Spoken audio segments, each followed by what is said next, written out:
everyone. Here I am back again today. But let me introduce myself again to you all, especially the new viewers and subscribers. I'm Purnima from Bangalore and I've been teaching English since quite a long time. And the idea behind creating this channel is just to enjoy the language and to appreciate the thoughts and messages conveyed through these poems, as each and every poem is totally different in its own way. And even some of the passages which we have done from Shakespeare, the renowned scene, the very famous trial scene from Merchant of Venice, and Romeo and Juliet, the passages by Romeo and Juliet portraying the charm and beauty of each other. The way Shakespeare has used words, similes, imagery are really worth admiring and appreciating, because he was one of the greatest writers of all times. And now, ever since the pandemic has started, and even now, even though it has not ended completely, we still have a long way to go, and colleges have been shut. Slowly and gradually they have been reopening. So now I thought we could go back to some of the poems which we have not done earlier. And today I've got a poem which is titled Old Woman, and the writer is Arun Kolatkar, a Maharashtrian who has translated many Marathi poems. And this poem is from Jejuri, a collection of his poems. And Jejuri is a temple town in Maharashtra. And as the poem itself suggests, it's about this old woman who, in spite of her age, wants to earn a living for herself. And she doesn't want to beg, she doesn't want to be dependent on anyone.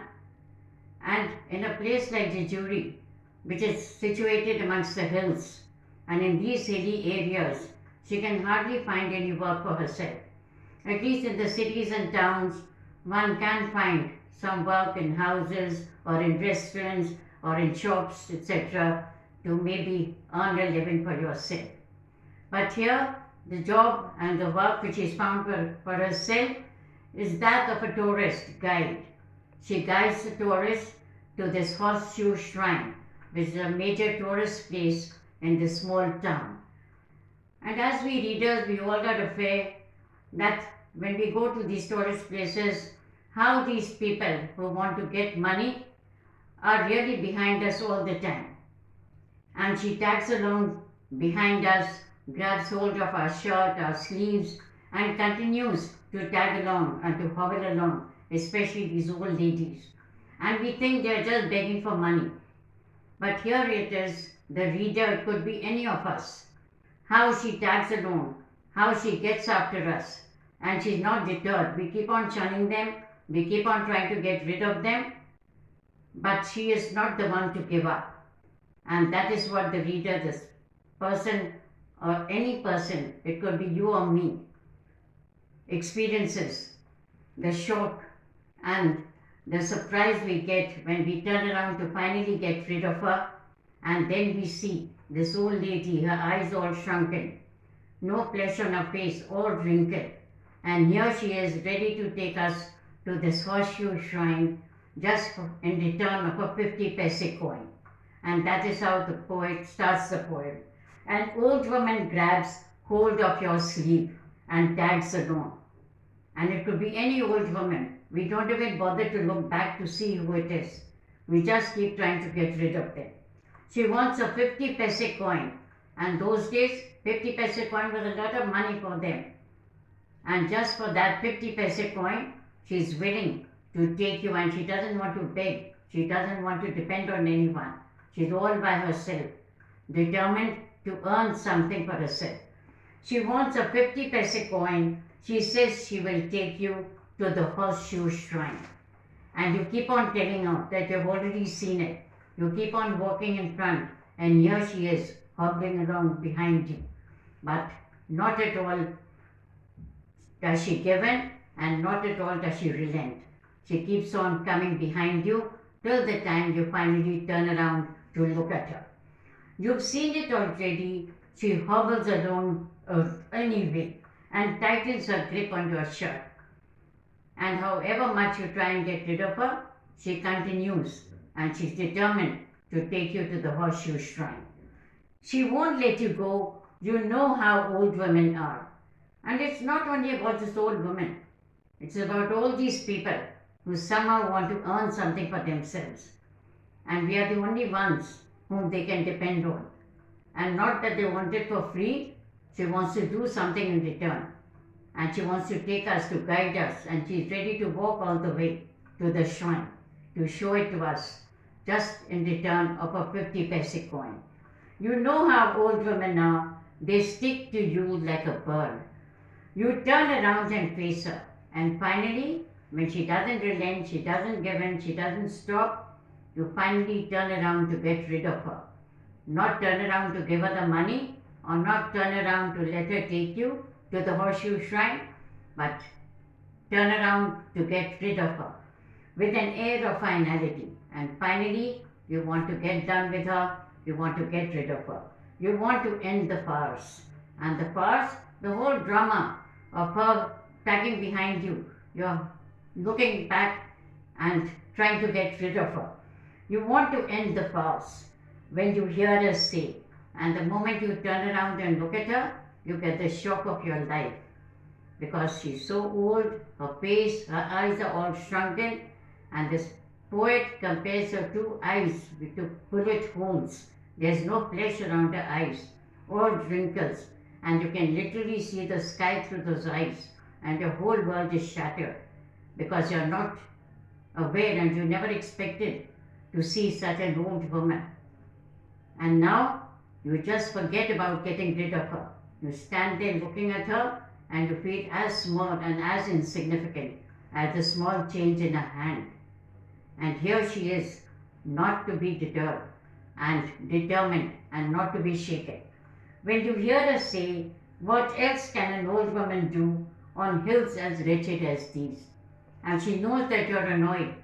She knows that you want to get rid of her. But she also wants to earn her money. And she says, what else can I do in hills as wretched as these? Because in cities and plains, in towns, you would have still might be able to get some work.